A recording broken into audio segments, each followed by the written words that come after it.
York.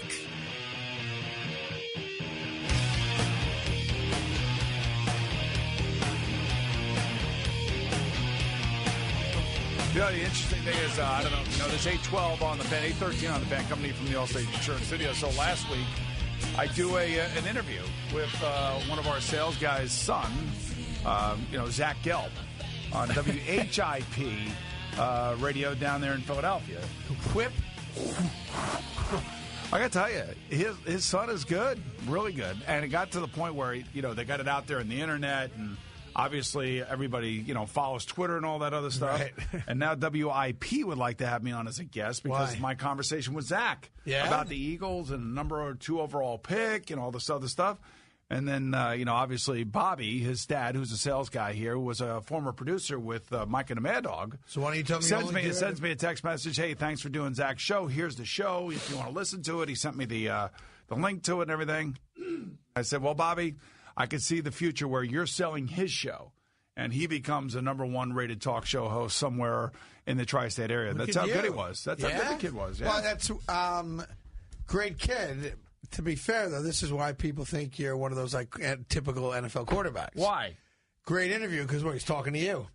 No. I thought his questions were very pointed, and obviously since he's doing a local show in the Philadelphia area you're and the everything. Subject matter, though. No. I wasn't the subject matter. I was discussing with him, and he was asking a lot of good questions. Oh, so he was asking you about other things other than Boomer. Well, it wasn't about me. It was about. I had the sense he was saying, let's get to know Boomer. Obviously, therefore, he was great. Obviously, he's a Ranger fan, and he and I both were at Please at Game 4. Doesn't get into hockey in some way. It started out as a hockey thing, and he recognized pretty quickly. Look, all of his listeners tend to be Philadelphia fans, so the last thing they want to hear about is Ranger hockey talk. Right. So he went right into the Philadelphia Eagle talk. There so you it was go. good. But was there a lot of the interview about you? No. Tell me about yourself. No. It was like when you got drafted. None of that. How do you feel about this? It was all about Carson Wentz, Jared Goff, and who I think the Eagles. I'm just asking because to me, I thought Al's greatest podcast was when I was on.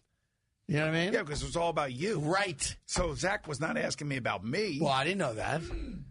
No, he brought me on. Was that a tough get? Do you say no to that interview request at first a few times? No. Before you say yes? No. If I'm available, I'll help a kid out. You know that.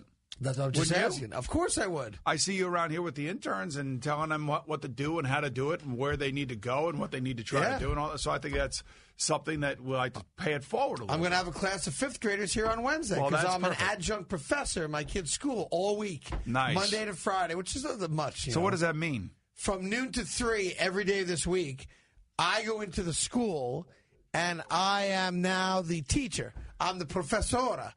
Now, will you take, cuts and stuff from the show here, bring it in? I make as much about me as possible. Well, I think what you should do is you should say, look, kids, if you want to be a great broadcaster, this is something that you have to do, and you have to be a little bit more eclectic as opposed to just sports. You got to be a little entertainment-driven, a little politics here and there in the right tone. They're 5th graders. And I think you could maybe someday become a talk show host yourself. Hey, it's a bull, bitch. Right. See, that's like Little Anthony talking like Dice Clay. So I think that's awesome. They're each going to have to memorize a famous play-by-play call, and they'll deliver that in front of an audience on Friday. We bring them here Wednesday. They do their own 5-minute talk show.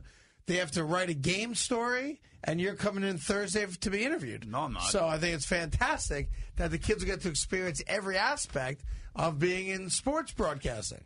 Mr. Asai said, what was it like? Blah, blah, blah, blah. Thursday, I'll be in Quebec laying the hockey puck down, baby. Oh, is that this week already? That's this week, yeah. So 2 tomorrow, then I'll have you come in at about 12:30.